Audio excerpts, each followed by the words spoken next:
تو شاہ خاص سے پاکستان تاریخ کے بدترین بحران سے گزر رہا ہے۔ یہاں کے کم و بیش سبھی سرکاری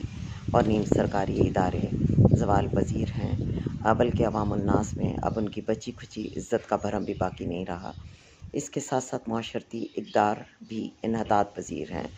اس کا قصوروار عموماً سربراہان نے ادارہ جات کو ٹھہرایا جاتا ہے، اور یہ بات بہت حد تک ٹھیک ہے۔ ہمارے یہاں پر کہا جاتا ہے کہ heads without heads, principles without any principle, اور ہم یہ دیکھتے بھی ہیں، کیونکہ جب آپ اقتدار کی کرسی پر براجمان ہوتے ہیں تو آپ کے پاس صحیح اور غلط کے فیصلوں کا مکمل اختیار ہوتا ہے، یا آپ وہ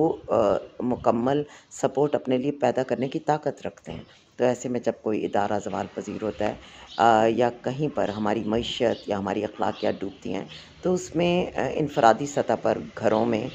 بڑے اور معاشرتی سطح پر اداروں کے بڑے جو ہیں وہ اس کے ذمہ دار ہوتے ہیں۔ باسز کے لیے ضروری ہے کہ وہ اپنی اخلاقیات کو متاثر نہ ہونے دیں، اقربا پروری سے بچیں اور کانوں کے کچے نہ ہوں، اور میرٹ پر فیصلہ کریں، اور بجائے کہ گروپنگ کر کے ٹیم کو لڑوا کے اپنے مفادات حاصل کریں یا اپنے کام نکلوائیں، اس کے بجائے ایک اخلاقیات کا معیار سیٹ کریں، اور خاص طور پر اپنی ٹیم کو اگر وہ بہت اچھا پے نہیں کر سکتے تو ان کی عزت نفس کا بہت خیال رکھیں، ان کو تربیت کے مواقع دیں، اور ان کو آگے بڑھتے دیکھ کر خوش ہوں، نہ کہ پرسنل گرجز سے اپنی ٹیم ممبرز کو مختلف طریقوں سے پریشان یا ہراس کریں۔